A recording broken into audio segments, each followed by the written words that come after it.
All right, let's start. So we were discussing various forms of normalization as a means for representing data within a database such that it's not redundant, it's not lossy, and it preserves dependencies, and also gives you good performance. So those were our overarching goals or objectives. We talked about the BCNF decomposition, or the Boyce-Codd normal form decomposition, which is one mechanism for doing this normalization, one mechanism for splitting up a relation into many smaller relations. What we saw is that BCNF is really good for minimizing redundancy, but isn't that good for dependencies, right? So we saw this example where we have this relation with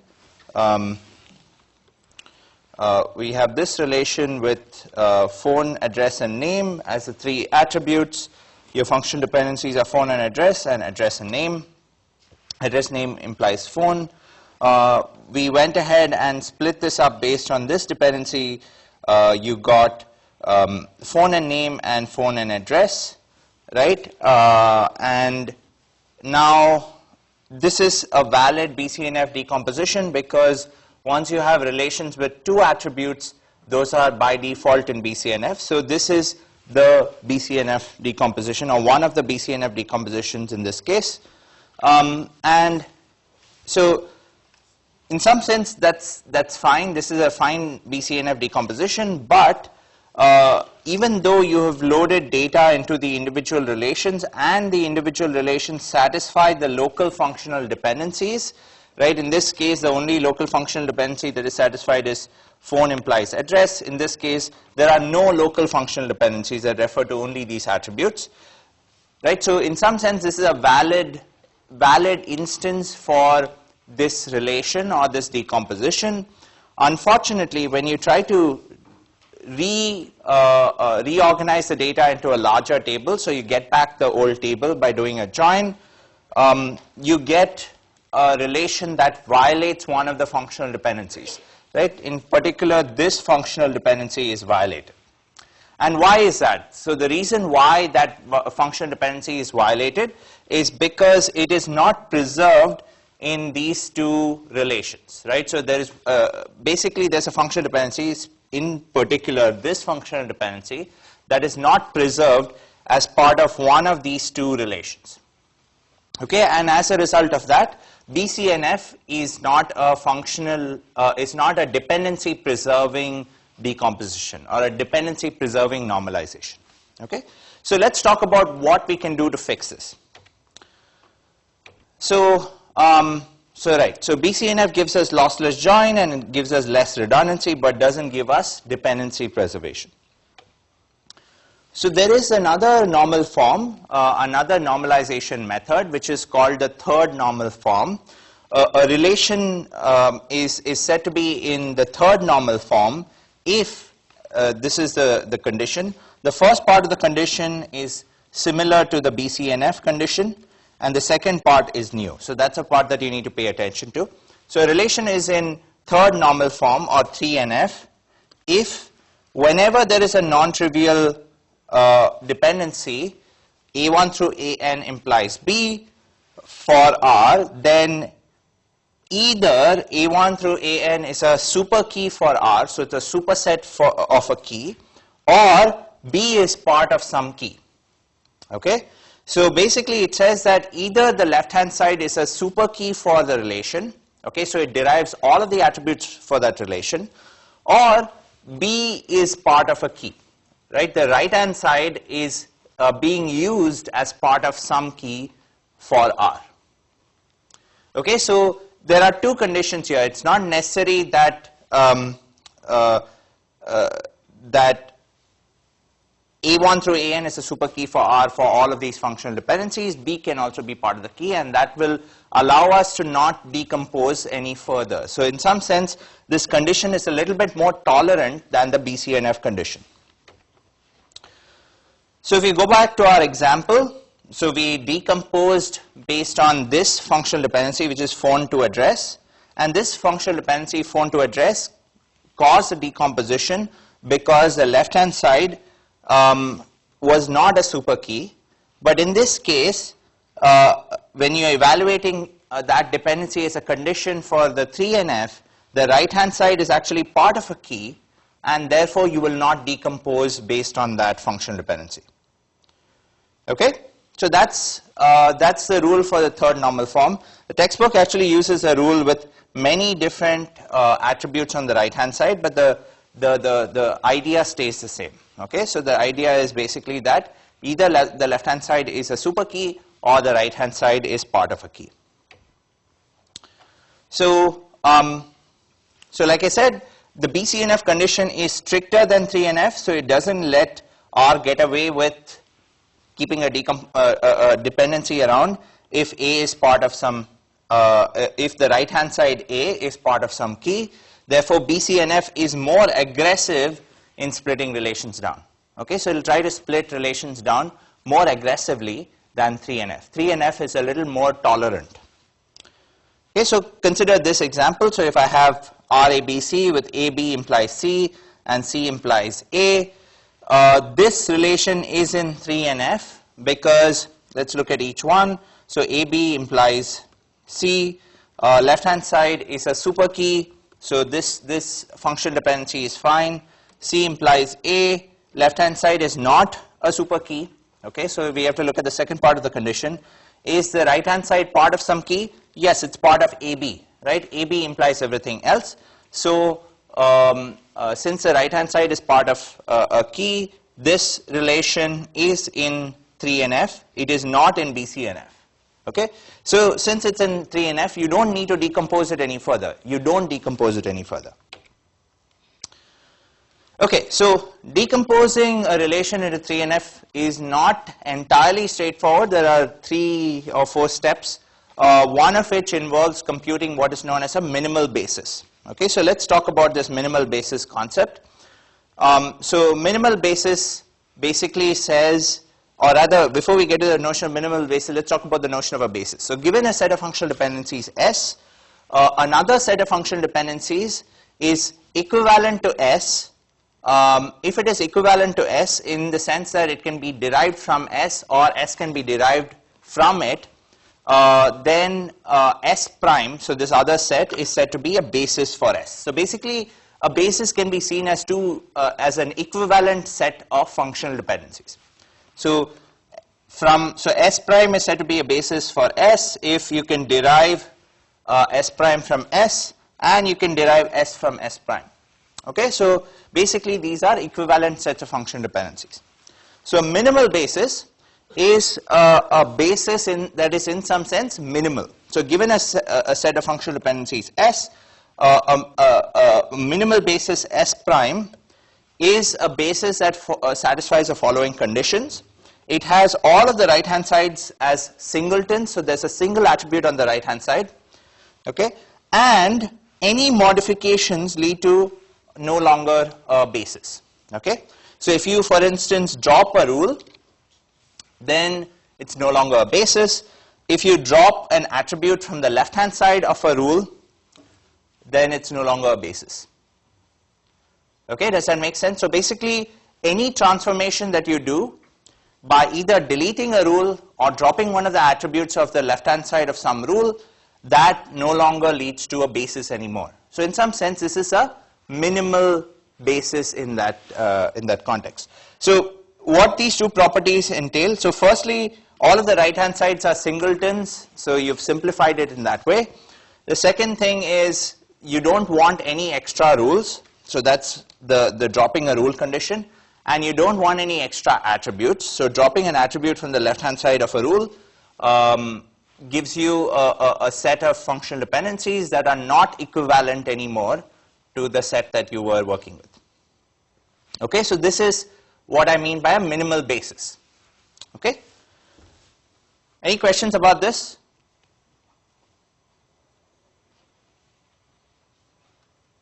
All good?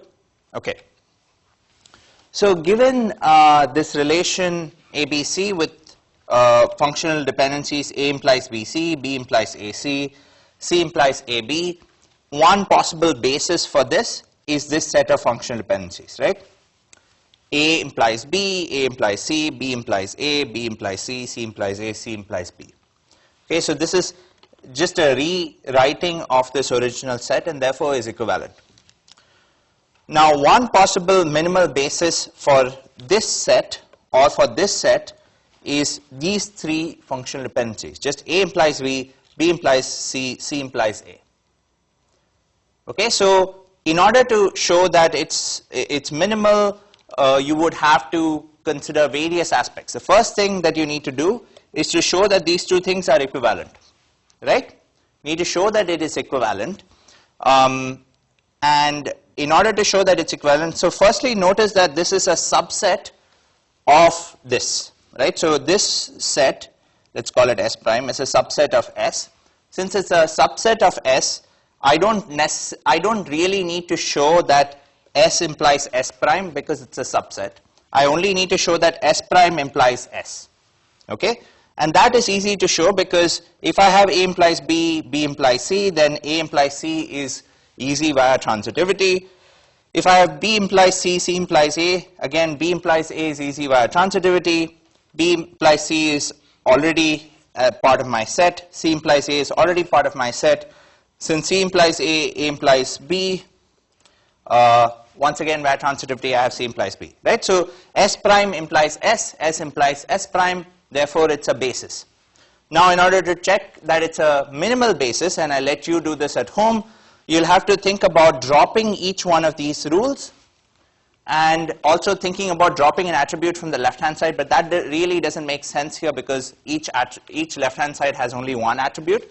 So what you only need to check is whether dropping any one of these rules leads to something that's not equivalent to the original set. And I think that should be straightforward for you to prove. Okay? So that's how one would go about showing that something is a minimal basis.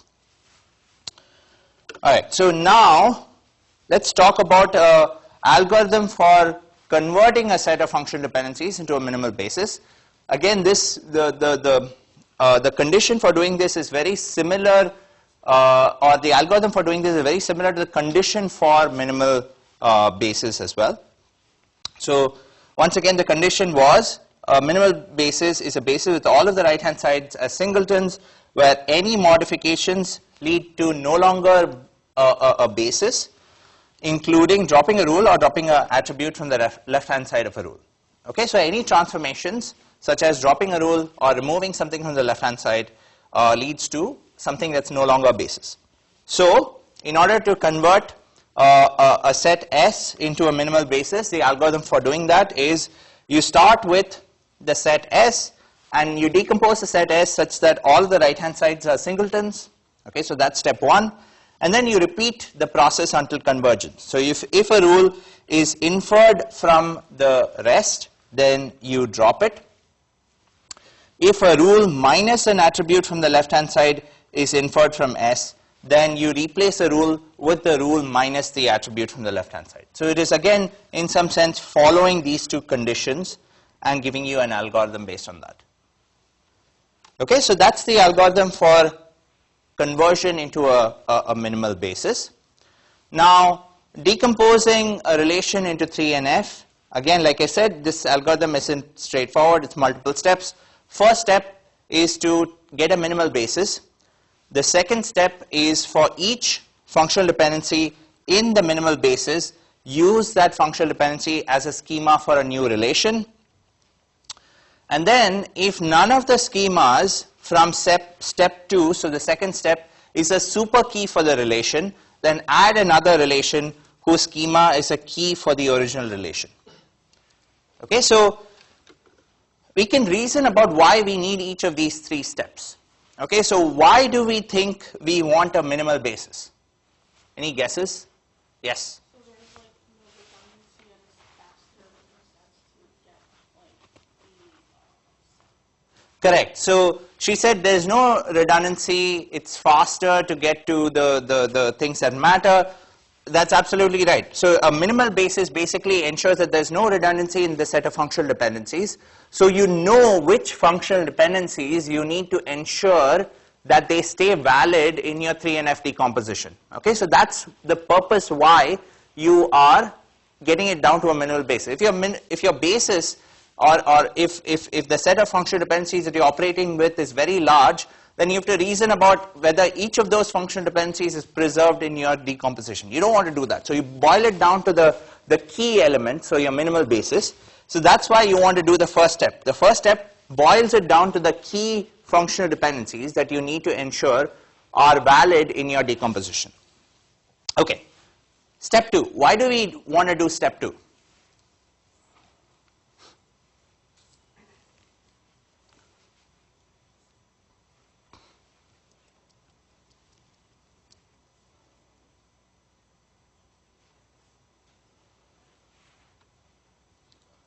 So why do we want to do step 2?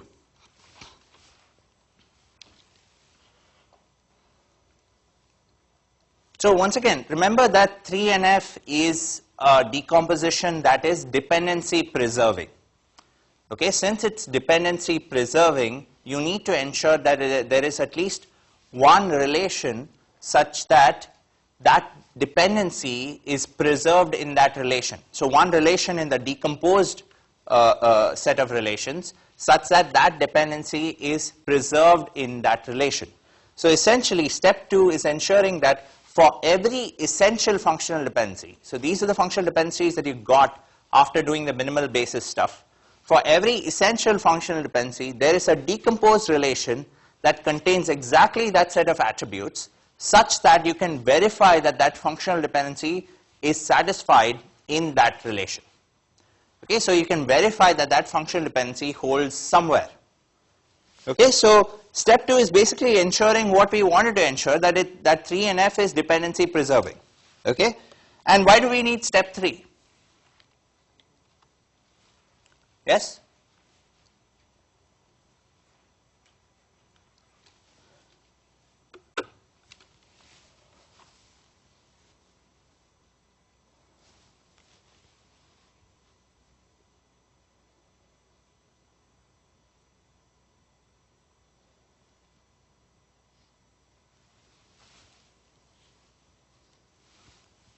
Why do we need step 3?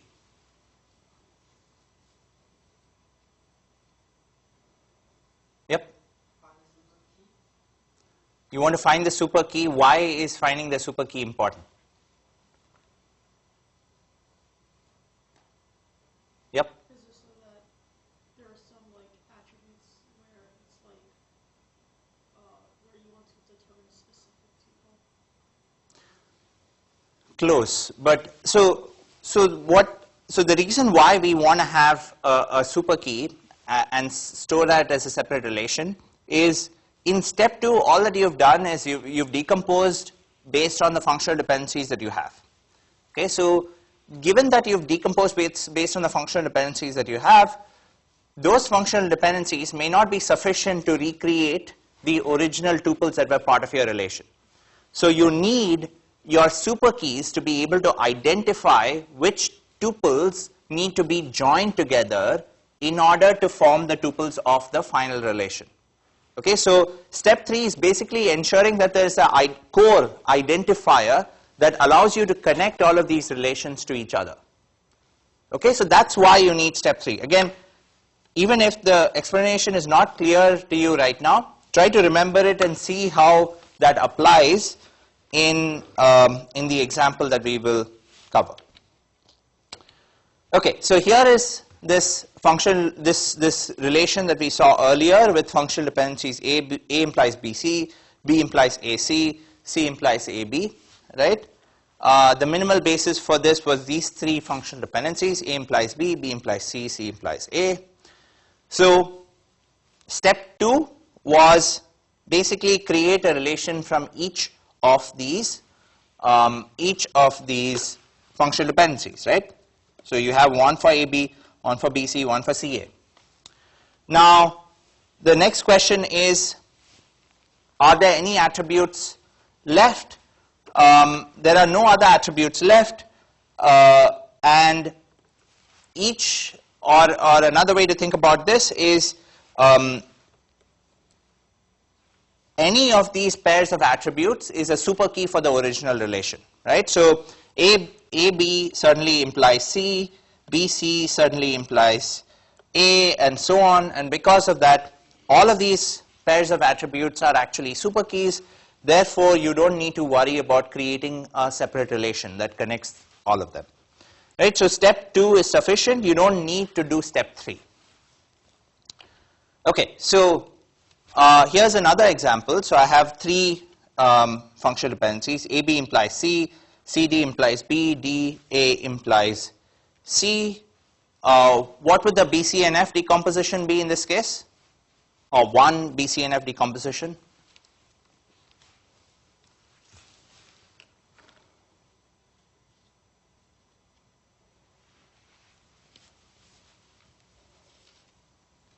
Anyone?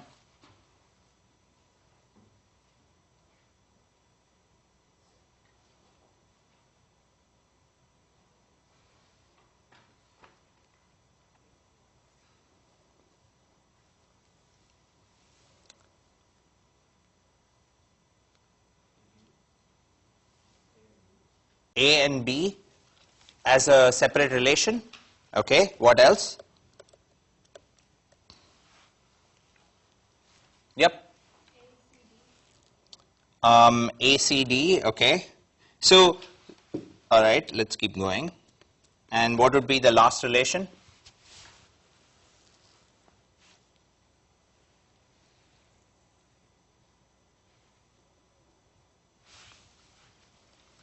So let's go step by step, right? So going back to this guy, what was the functional dependency that you applied first to get AB?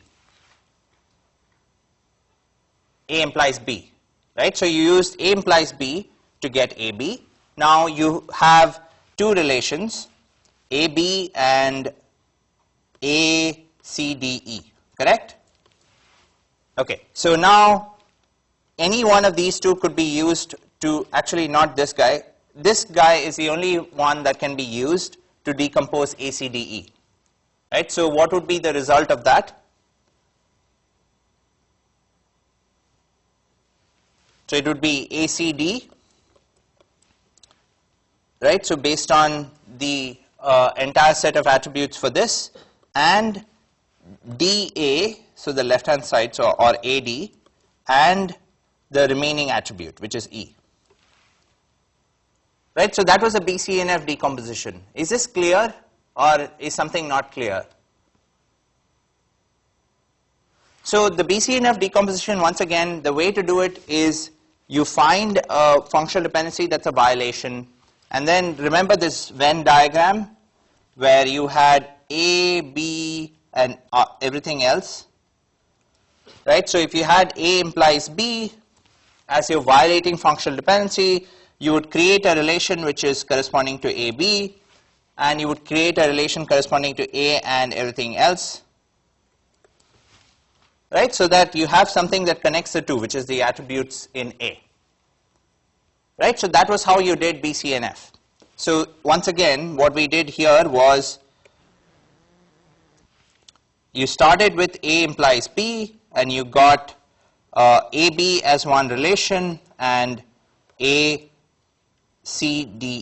as the other relation, right? So A is the one in common, and then you went ahead and decomposed based on the other functional dependency, which is DA implies C. So you still have AB, and then you have ACD as one relation, and then the left hand side, which is AD with E, right? Yes? If something isn't clear? Okay, all right. So give me another BCNF decomposition for the same set of functional dependencies.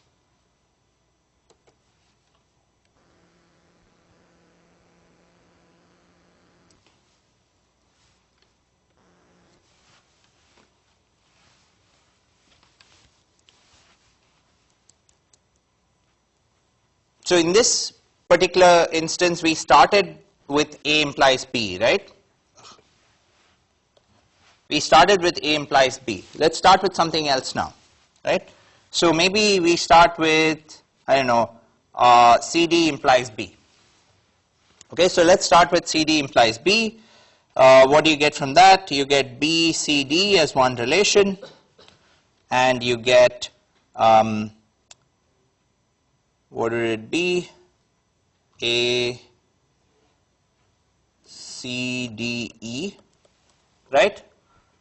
Okay, and then maybe I can decompose this one further by maybe applying DA implies C. So I get A, C, D and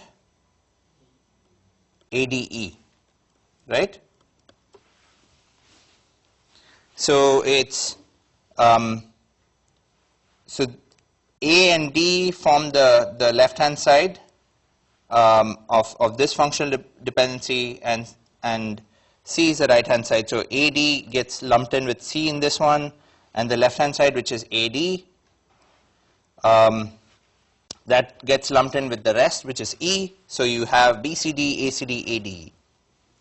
Okay, so this is decomposition 1, this is decomposition 2, and as you can see in this, in the second decomposition, you can see that A implies B is not preserved. Okay, so you can see that A implies B is not preserved. Which functional dependency is not preserved here?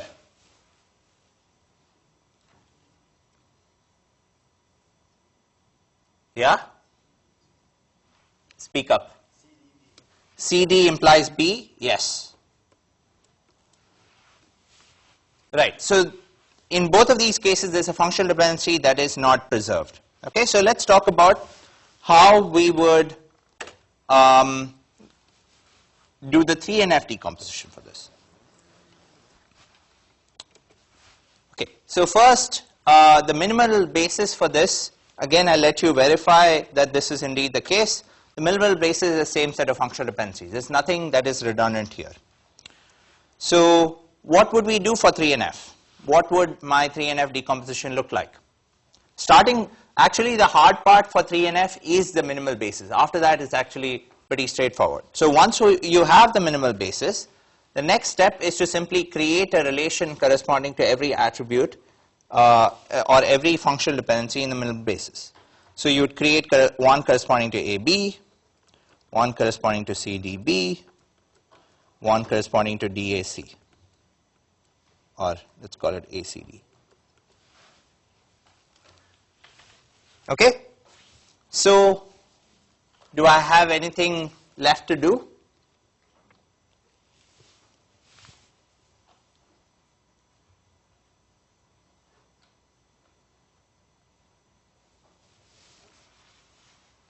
What about step 3?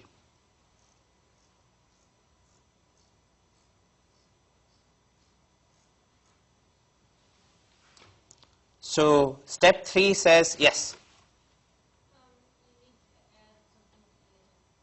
Something with E in it. Like ADE? Okay, so let's see whether ADE works. So yes, ADE does work. And why? How did you get at ADE? Looking at these guys.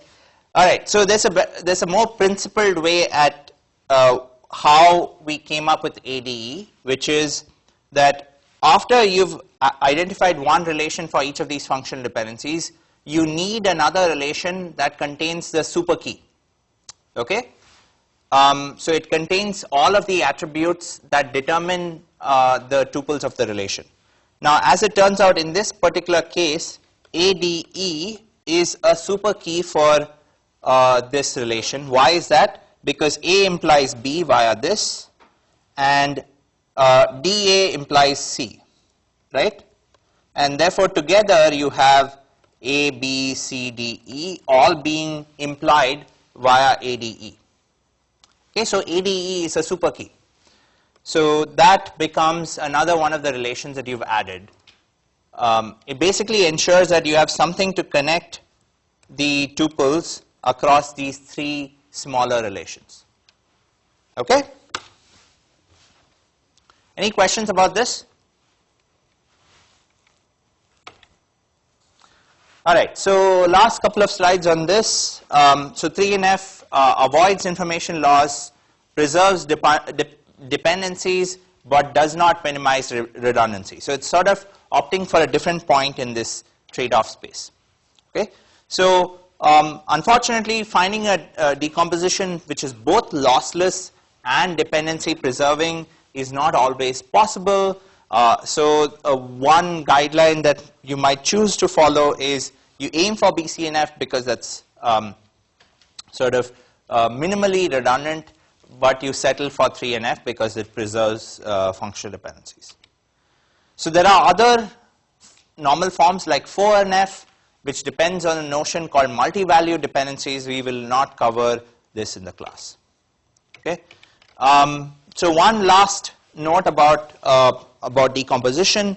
Normalization, so far we thought about it in the context of these three properties: dependency preserving, lossless, and redundancy, right? So those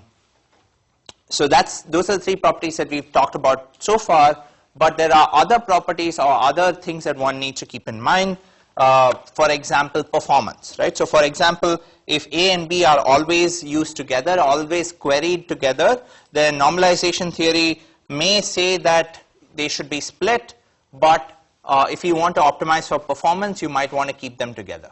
Okay? Decomposition might produce unacceptable performance loss via extra discretes. Right? So that's it. So I know it looked like a lot of you were confused about BCNF and 3NF. So it might make sense for you to go back, look at the slides, see if you're still confused, try out a few examples by yourselves, send us questions on Piazza. The next set of slides are not going to be dependent on this, thankfully, so we can still make forward progress. But if you're confused about any of these things, please let us know. Okay, it looked like a lot of you were confused, or maybe you're just sleepy early in the morning. Okay, so I'm hoping it's the latter, but if you're confused, let us know. All right.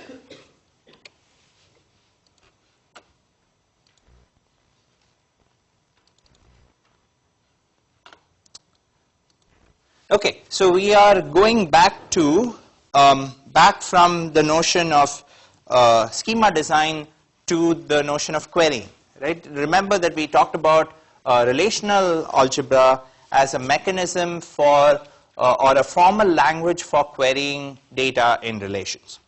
Now we are going to take that one step further and talk about the SQL query language, which is a query language that you use in modern database systems to query data within relations. Okay, so we'll talk about the basic SQL construct, which is called the select from where construct in this class. Okay, so a brief introduction to SQL. I've already mentioned this to you earlier, but SQL stands for Structured Query Language. There are many variants of SQL out there. The SQL dates back to the maybe the 80s, between the 70s and the 80s. And vendors support various subsets of these standards. So these are called as SQL standards. Vendors are expected to support most of them, and at least all of the functionalities that we are going to be talking about, most vendors support them or support them in some form.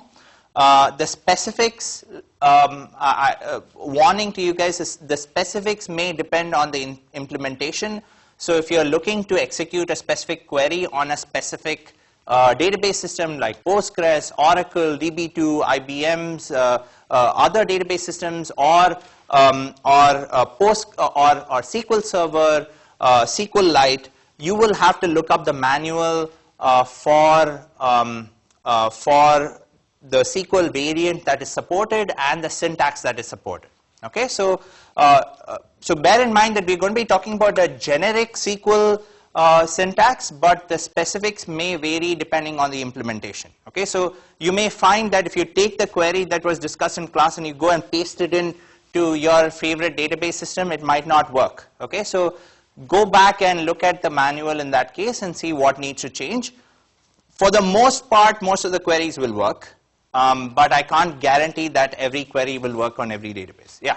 So is this like generic SQL that we're using in the past, like MySQL, or is it like just It is a generic fragment that holds for, it is drawn from the SQL 99 standard, but different vendors choose to implement it in different ways, and they make different design choices.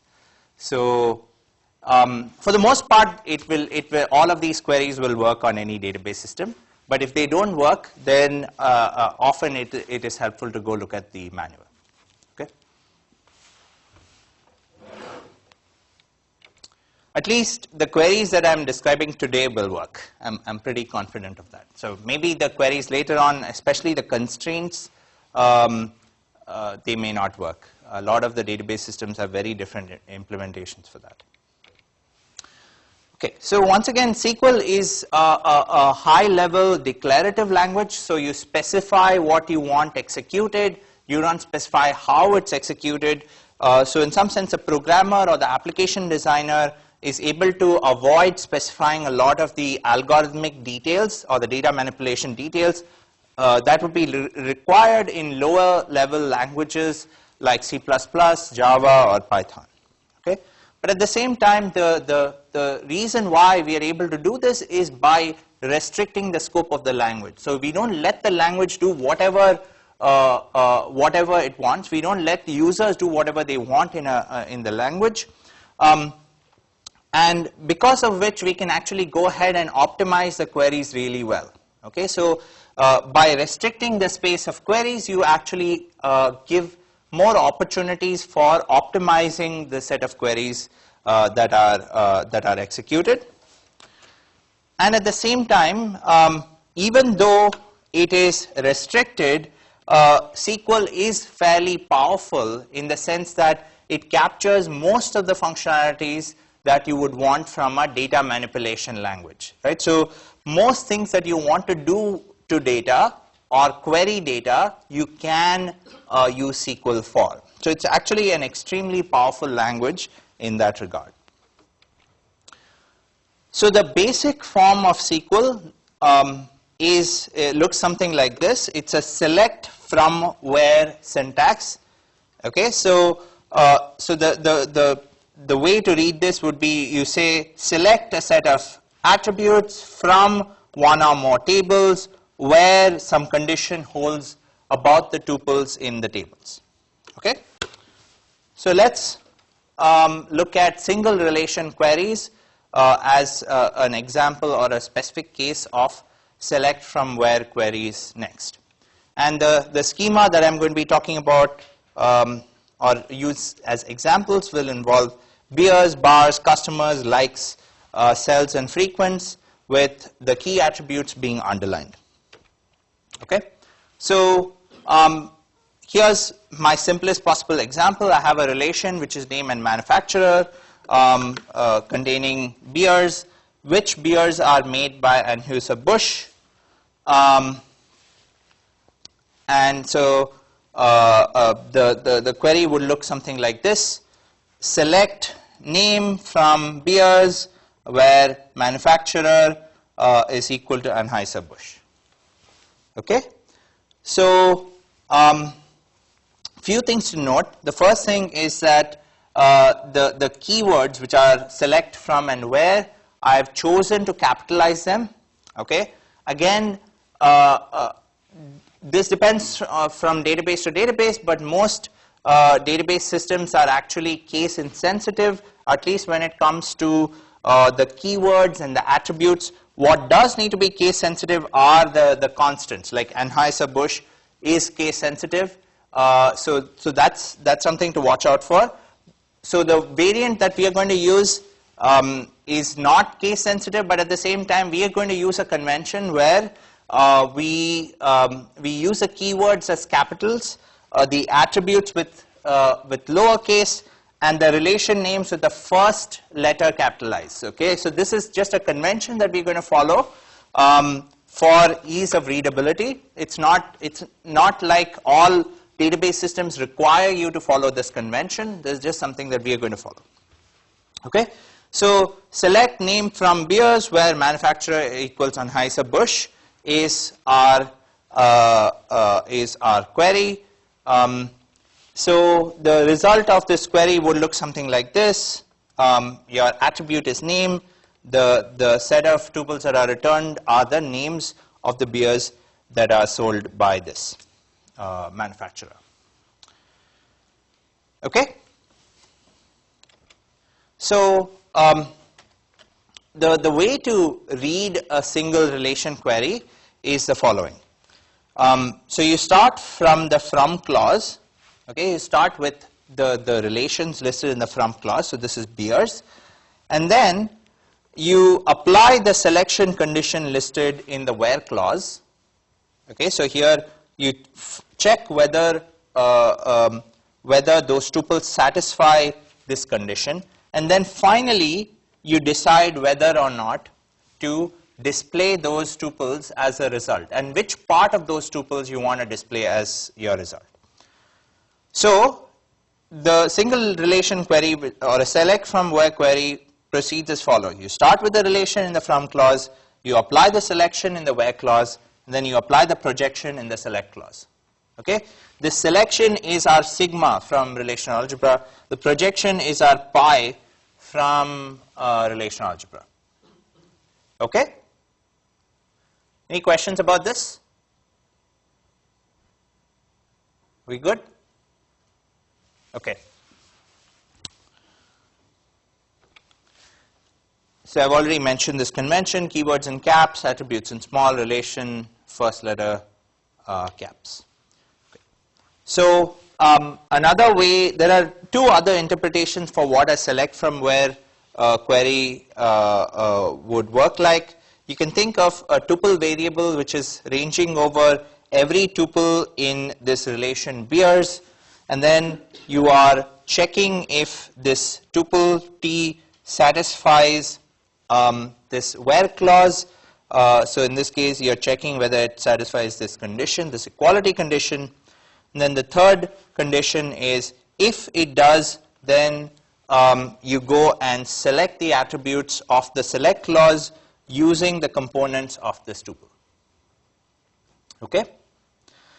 Again, one thing that at least to me was a little puzzling was, now that like you, I was taught database systems starting from relational algebra and then to SQL, right? So one thing that was confusing to me was, if your intended semantics was you start from a relation, you apply the where clause, and then you apply the or you apply the selection, and then you apply the projection. Why don't you order the query in that way, right? So why don't you have from where select, right, or the other way around, right? And this, unfortunately, is just a relic of the SQL syntax that was invented by IBM in the 70s. So we can't really do anything to change it, unfortunately. So it's a little bit of an inconvenience that this doesn't map directly to a linear sequence of relational algebra operators. So you have to think about the from clause as step 1, the where clause is step 2, and the select clause is step 3, which is like jumping all over the place. But this is just how the query has been expressed for the last 40 years or something. Okay, so unfortunately, this is just something that we have to live with. We can't change this syntax. And if you are confused about why it is the case, this is just something that IBM chose to do in the 70s. Okay, so again, this is a design choice by the IBM engineers at that point. Okay, all right. So this operational semantics basically said you start from think of a tuple variable that goes to the tuples in the from clause, in the relation in the from clause. You check whether it satisfies the condition in the where clause, and then if it satisfies the condition, you go ahead and apply the projection operation, or you throw away the attributes that you don't care about in the select clause. So one other special construct here is the special construct which is star. Star stands for all of the attributes in this relation. Okay, so if the relation that you're operating on has name and manufacturer as the two attributes, and you said select star from beers where manufacturer is equal to Anheuser-Busch, basically you'll end up selecting both of those attributes. Okay, so your relation will contain these three tuples with two attributes, name and manufacturer, and a bunch of beers that are made by Anheuser-Busch. Okay? Right. So you also have the ability to change how the attributes are referred to within your select clause. So you can simply say select name as beer, comma, manufacturer. The special keyword is as, and basically what that does is it'll create your output relation will have attributes beer and manufacturer. Okay, so name will be transformed into beer. So this is just a way to rename the attributes before they are being displayed to the user. Okay, so it's a simple syntax. It just uses the keyword as. Okay, so remember that this has some correspondence to our renaming row symbol in relational algebra. Okay, so like I mentioned, the result of the query in this case will have two attributes. The same data as before, the same relational instance as before, just that the names have changed. So in this case, the name has gone from name, or the attribute name has changed from name to beer. Okay? Beyond renaming, you can also apply arithmetic or logical expressions within your select clause. So in this case, I have decided to, so I have a relation called cells, bar, beer, and price, and I want to transform my price attribute to be price in a different currency, let's say price in yen. So I can simply say select bar beer, comma, price times 120 as price in yen. So this is an expression which is being redefined as a new attribute. Okay. Notice here also that I excluded the where clause. So if I didn't want to apply any selection, I can exclude the where clause. That's totally fine. Okay. So basically, any expression that can that makes sense can appear as an element in the select clause. Yes. Can you have multiple where statements? So at least as part of a single query, it doesn't make sense to have multiple where statements, because the where statement, as I will describe later, allows you to have complex stuff. So you can say this and this and this and this. So there is no point to having a second where clause within the same statement, because you can combine it together. And SQL syntax does not permit having two where clauses within a single query fragment. Any other questions about this? Okay. So this was the result of that query. You defined a new attribute price in yen, and then you've transformed your relation based on this expression. Okay. Use this. Okay. So getting to the where clause, I can also do complex conditions. So in the past, we just saw one single clause, which was an equality. You can also do complex stuff. So in this case, I'm seeing from cells, find the price that Joe's bar charges for Bud. So I select the price attribute from the cells relation where bar is equal to Joe's bar and beer is equal to Bud. Okay. So basically, I have my where clause being connected via this special keyword and that allows me to add multiple conditions to my where clause. All right? Okay. So there's more stuff in the where clause that you can use. You can use any attribute names of the relations that are being used in the from clause. You can use any comparison operator, so less than, equal to, greater than, less than, any combinations thereof. You can use arithmetic operations, so you can say stock price times 2 is greater than or equal to 120 or whatever. You can do operations and comparisons on strings if you so choose to. You can do pattern matching, so something that looks like regexes. You can also do some special stuff for comparing dates and times. So there's lots of stuff that you can do within the where clause. The where clause is actually pretty powerful. So I would encourage you to go take a look at the textbook for more examples on what you can do, because we won't have the time to cover that in class. The last thing is, beyond one step via any of these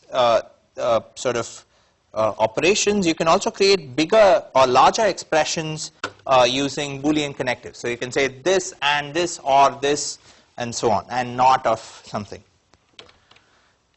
Okay, so one like annoying nitty-gritty that you need to worry about is that if you have an apostrophe within as part of a string, then you would represent that using 2 single quotes. Okay, so this is an annoying thing that you have to do for strings.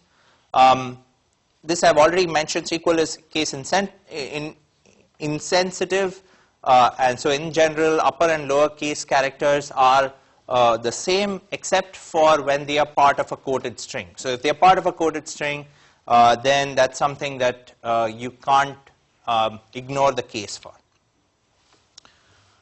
Another special keyword is this keyword called like. So like allows you to check for patterns. So like I said, there are a subset of regular expressions that you can use within SQL. So you can use a regex match in a form that looks like this. You can say attribute like some pattern or attribute not like some pattern. And the pattern is a coded string where the percent symbol stands for any string and the underscore stands for any character. Okay, so here's an example of that. So here I want to find from this relation customers, which has name, address, and phone, I want to find the drinkers with the middle 3 numbers as 555, and then a dash, and then 4 digits after that. Okay.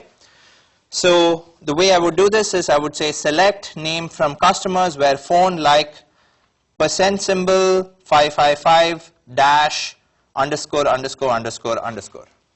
Okay, so the percent symbol basically says it can match anything. So it could be +1 blah blah blah 555, or plus or maybe not even the plus one. It could be just be 3 numbers and then 555.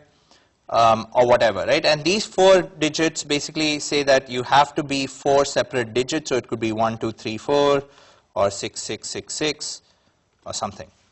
Okay, so you have basic regex functionality in this way. Not the more complex stuff. This is very simple regexes. Okay, so let's talk about this example, which will motivate the need for other clauses or other special keywords. So let's say I have a relation called cells with bar, beer, and price, and I have this query which is select bar from cells where price is less than 2 or price is greater than or equal to 2. Okay, so what should this query return? Everything, right? It should return everything. But unfortunately, it may not. And the reason for that is that your price attribute might actually have a null value in it. Okay, so let's talk about that for a second. So remember that we introduced this notion of null values earlier. The common use for a null value is to either say that there's a value that's missing. Okay, so we know that Joe's bar has some address, but we don't know what the address is, or is inapplicable, right? So the value of an attribute spouse for an unmarried person is inapplicable, right? So null could mean either one of these two cases. It could also mean other things.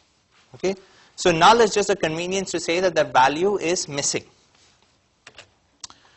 So when comparing null to other values as part of this where clause, we need to extend the Boolean logic that we have thought about so far to what is known as three-valued logic. Okay?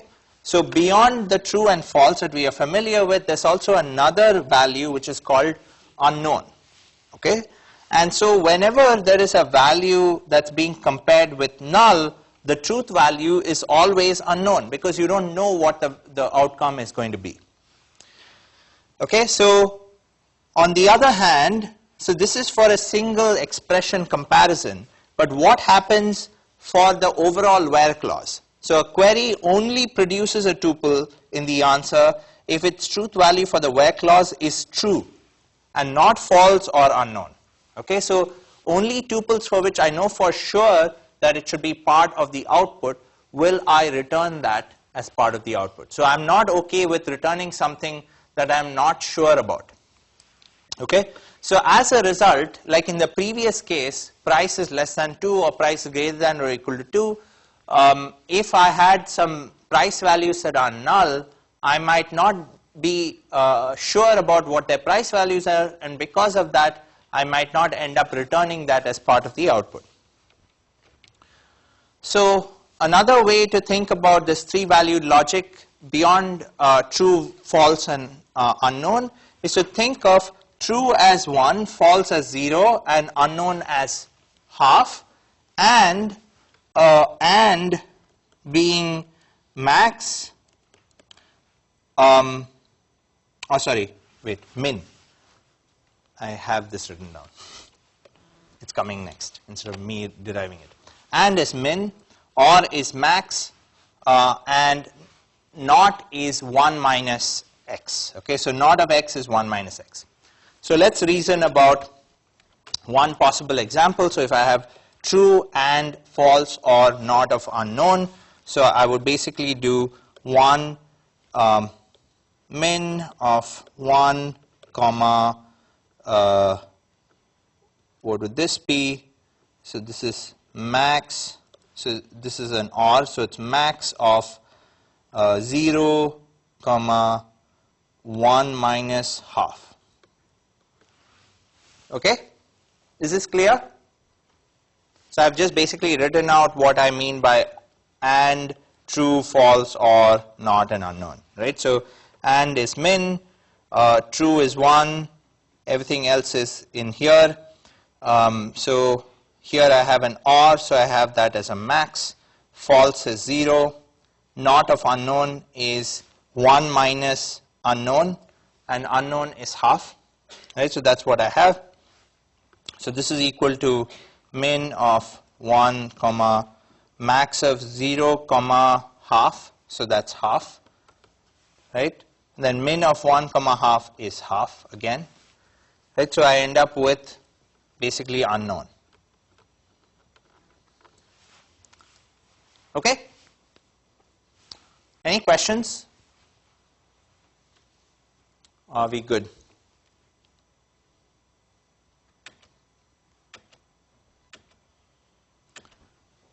All right, so going over this example once again, if I have a value which is null for price, price is less than 2 would basically evaluate to half or unknown, and price is greater than or equal to 2 will evaluate to half or unknown.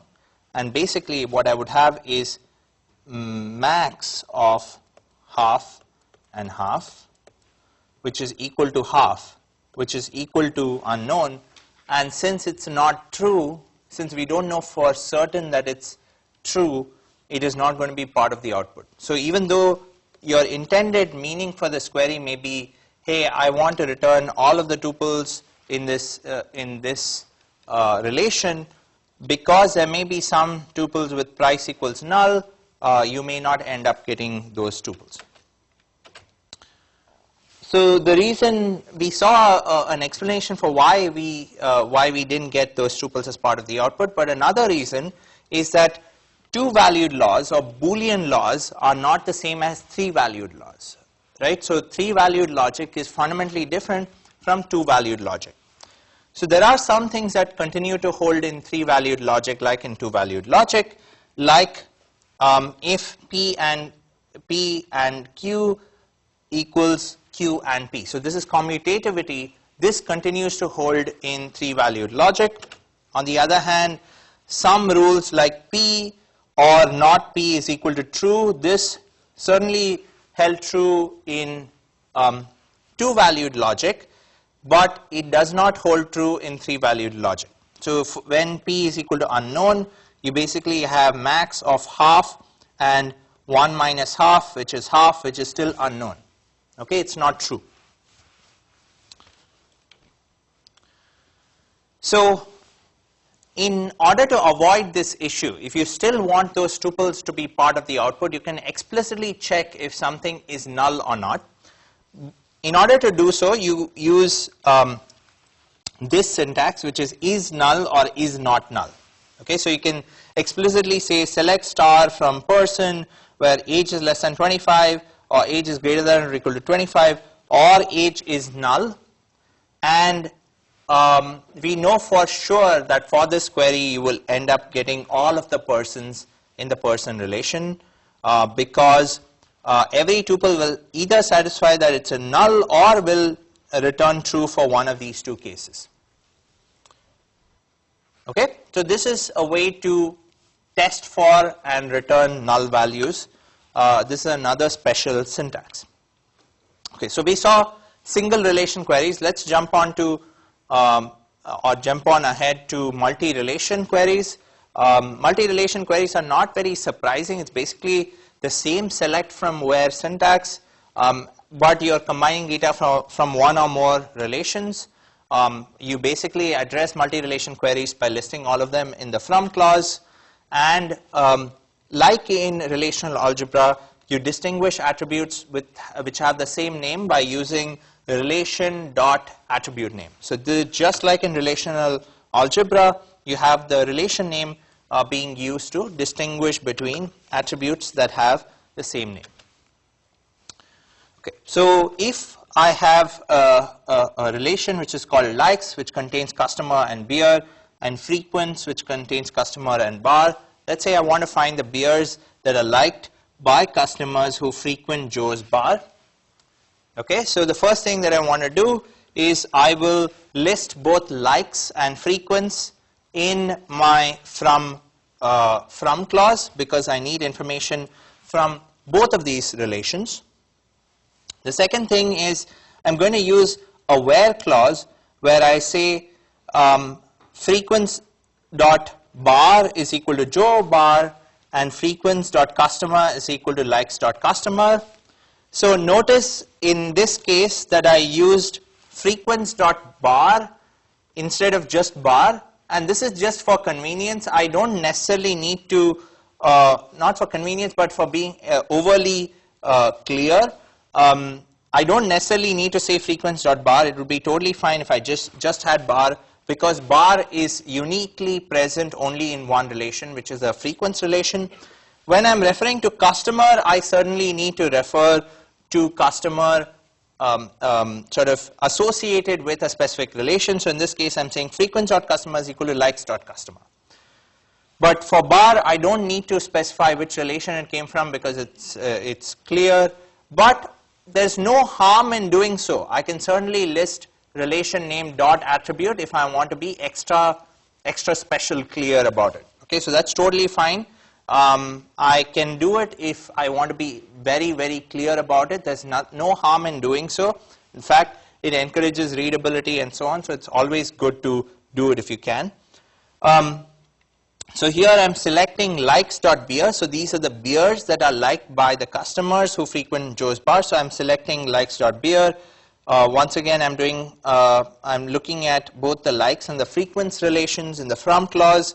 And in the where clause, I have bar is equal to Joe's bar. So once again, I'm interested in Joe's bar, and I'm interested in associating the tuples in the frequents relation and the likes relation. So this is nothing but a join of those two relations. right? A natural join in this case, based on the customer attribute. Okay? So what would the relational algebra expression for this look like? Any guesses?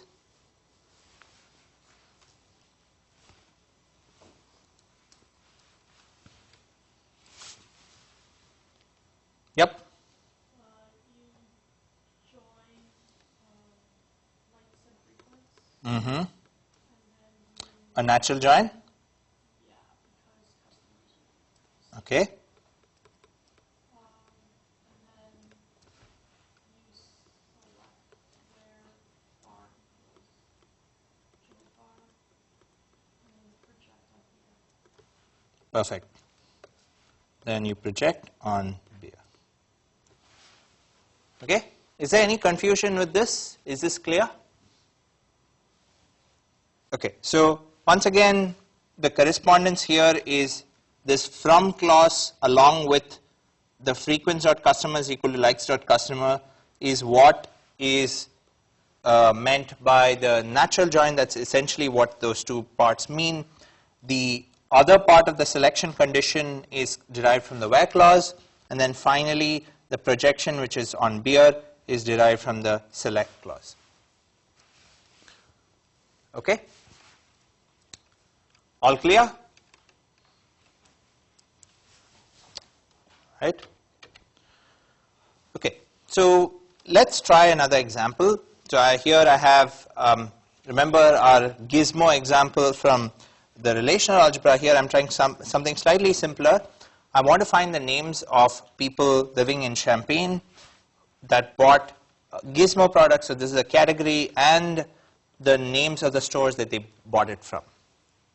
Okay? So how would we go about doing this? So the first thing that we need to think about is which are the relations that matter in this query.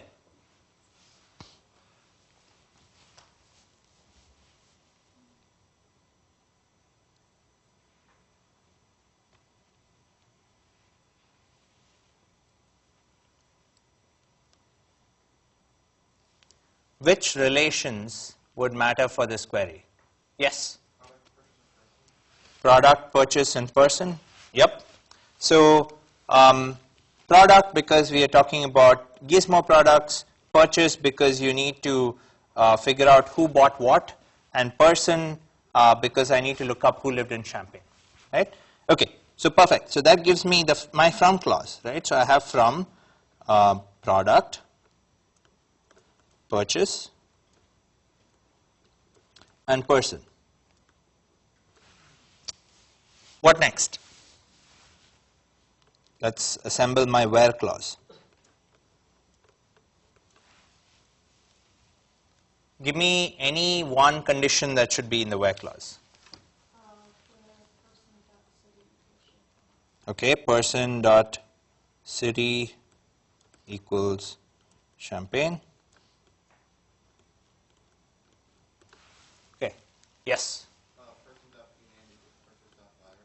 Okay, and person dot pname equal to purchase dot buyer.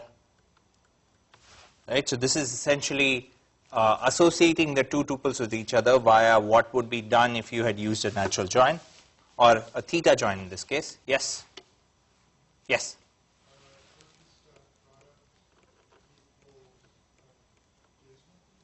It's actually purchase.category, but that's totally fine.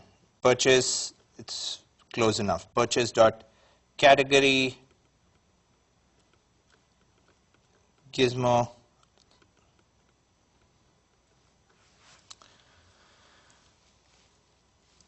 Missing anything? Yep. You're right. It's product.category.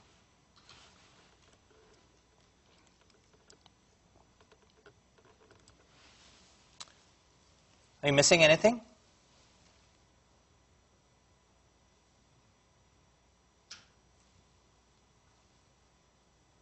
We're at least missing one more clause.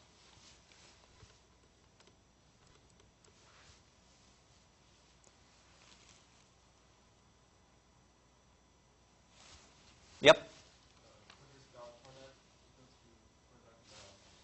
Yes. Purchase dot product is equal to product dot pname. Right. So you did associate purchase and person, but you did not associate purchase and product, which is why you need this additional clause. Right. So I think we have everything that we need. So we have person.city is equal to champagne, person.pname is purchase.buyer, product.category is gizmo, and purchase.product is product.pname. What would I want to select?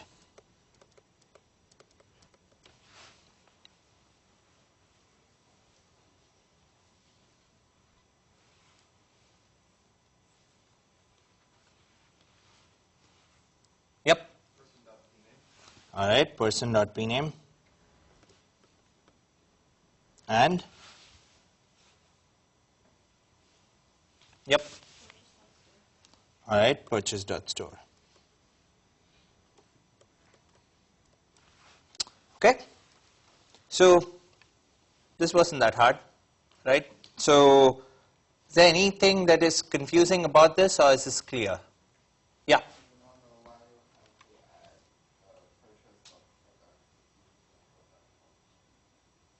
Okay, so I will get to the intended semantics of the select from where clause, but if you did not have that condition, then you would be associating purchases and products that don't have any relationship with each other.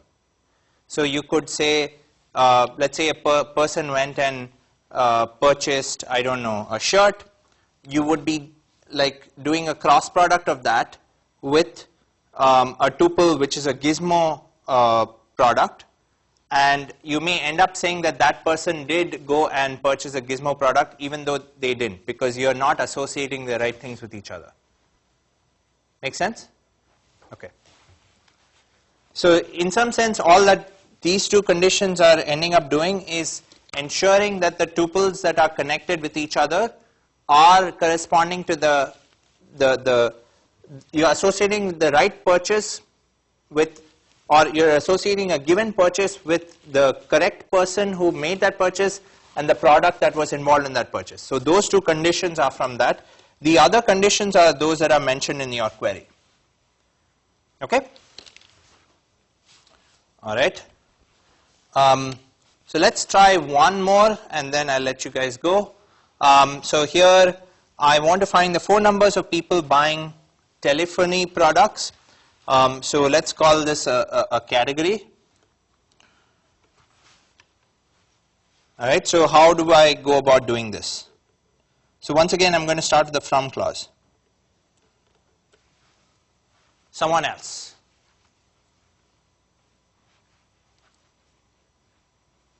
What would I want to add here?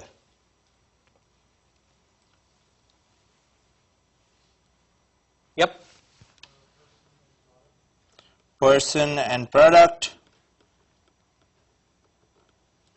So you do need the purchase as well, because you are talking about which person is buying which product, and therefore you would have the purchase here as well. Okay, what's my where clause? So let's do the obvious ones. We've already done similar ones in the previous one. So you would want person dot name is equal to buyer, person purchase dot buyer.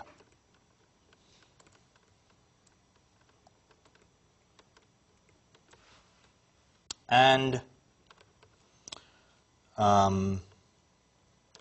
product dot name equals purchase dot product.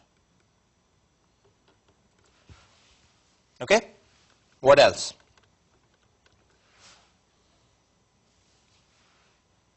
I have just one clause left. Yep. Purchase dot, so I have already added that. Purchase dot product is product. Category equals tab. Yep. Product dot category equals telephony. Okay, what's my select clause?